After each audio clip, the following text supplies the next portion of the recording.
dan Bapak Kalen ya, Kalen ya, ya, Pak Boy ya, saya panggilnya Bapak Mama B ya, makanya dia sebentar perkenalannya ada datang, ini datang dalam rangka studi S3 ya, sudah lulus di UGM, jadi lagi mau cari tempat tinggal, suatu pengalaman yang luar biasa. Bapak Ibu, tema hari ini sesuai dengan salah satu bunyi ayat dari bacaan tadi, berjudul sekalipun dalam lembah kekelaman aku tidak takut bahaya. Jadi bagian ini Mazmur 23 ayat 1 sampai ayatnya yang ke-6, ayat 1 sampai 6. Kalau saya ingat ini, saya ingat seorang ibu. Saya kalau tidak salah belum pernah cerita, tapi saya ingin ulas karena bagi saya ayat ini berkesan sekali, khususnya ketika mendengar kisah ibu itu. Ibu itu namanya Nyonya Robinson Hutebara. Suaminya itu Pak Robinson, marganya Hutebara. Jadi dia dipanggil Nyonya Robinson Hutebara. Dia kerja di perusahaan PP, perusahaan perumahan. Jadi sekali waktu suaminya Pak Robinson lagi main golf, dia punya posisi yang bagus sekali di perusahaan itu. Hujan deras, tapi dia masih main golf. Teman-temannya udah menyingkir, tapi dia dengan kawan karibnya terus main golf. Ketika dia lagi asik main golf di tengah hujan yang deras, tiba-tiba kilat turun. Ya kan? Sebenarnya kilat bukan turun. Kilat itu adalah ya dari bumi. Ya, kalau mendengar penjelasan seorang ahli kemarin, bukan turun, dia dari bumi. Hanya kemudian entah bagaimana prosesnya kelihatan turun dari awan begitu dari langit. Nah, oke lah, kita ikuti saja bahwa kilat turun lalu menyambar Pak Robinson, mati di tempat. Bapak Ibu, lalu kemudian setelah dimakamkan, Ibu Hutebara ini sedih sekali. Dia nggak menyangka suaminya lagi dalam keadaan jaya-jaya, Tuhan ambil. Dan dia tidak mau keluar rumah karena apa? Dia malu. Dia malu karena orang selalu cerita, suaminya si Ibu Hutebara mati karena disambar petir, begitu ya, disambar kilat. Dia sedih sekali, dia tidak mau keluar. Jadi kemudian kami ketemu di puncak dalam rangka Paskah beberapa waktu yang lalu, tahun yang lalu, dan dia berdiri.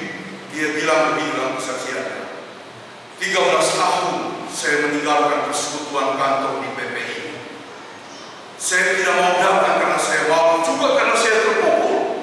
Tapi hari ini 13 tahun setelah lewat, saya berdiri karena Tuhan tetap bersama-sama dengan saya. Kenapa? Ketika itu terjadi, dia mau down, dia tidak mau keluar, dia menangis sejadi-jadinya siang malam di kamarnya, dan dia kemudian mengurung diri. Tapi dia sadar anaknya masih kecil, anak pertama, anak kedua autis, dan anaknya yang ketiga. Lalu siapa yang mau kasih makan? Dia bilang, Tuhan tolong saya. Maka malam itu dia buka Alkitab, dia buka persis Mazmur 23 ayat 1 sampai 6. Setelah dia baca, dia meneteskan air mata, dia percaya, Tuhan Engkaulah Gembala, takkan kekurangan. Maka itu dia nyanyikan lagi, Tuhan adalah gembalaku. Ayo sama-sama kita nyanyi. Takkan kekurangan aku, dia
Pagi-pagi dia bangun, dia pergi ke pasar, dia beli bawang putih, dia beli ikan teri Medan, dia jualan dari rumah ke rumah.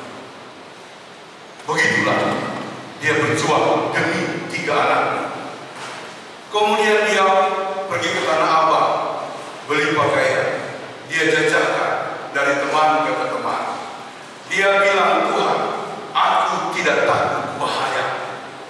Tuhan adalah gembalaku, takkan kekurangan aku. Dia terus berjalan, dia melakukan segala hal.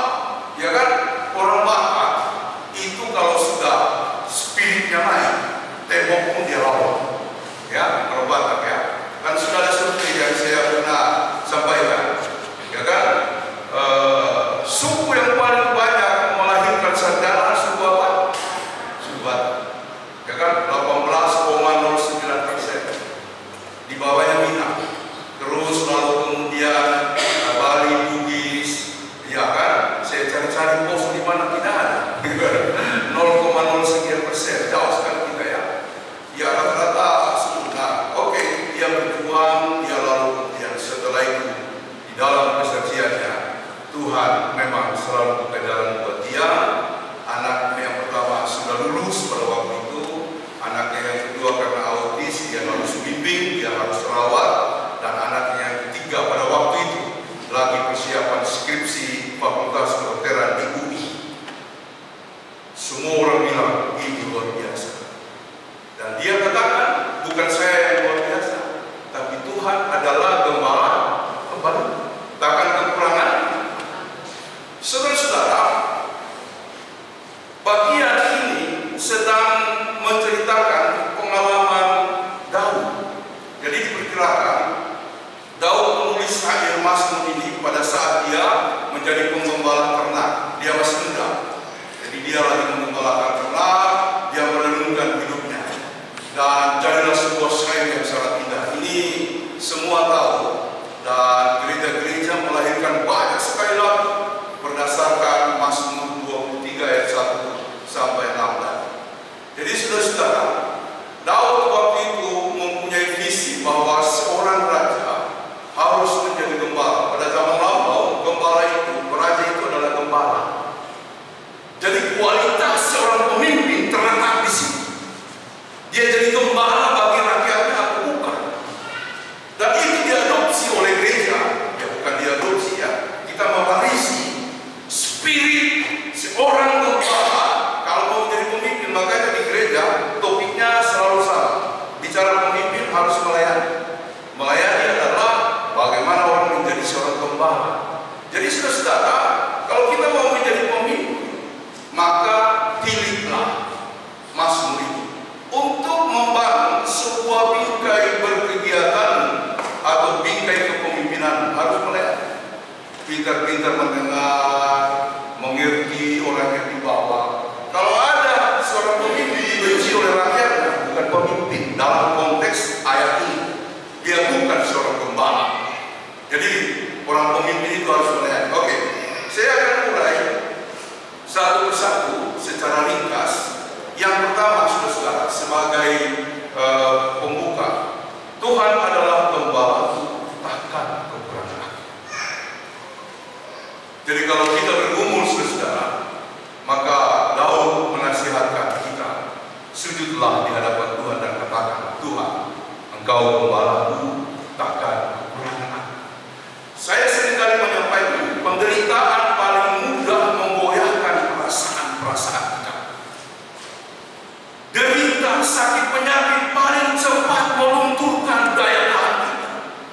Orang kalau sudah sakit lemas, kalau misalnya dokter bilang, Pak, Ibu, deteksi atau diagnosa kami ibu sakit ini, langsung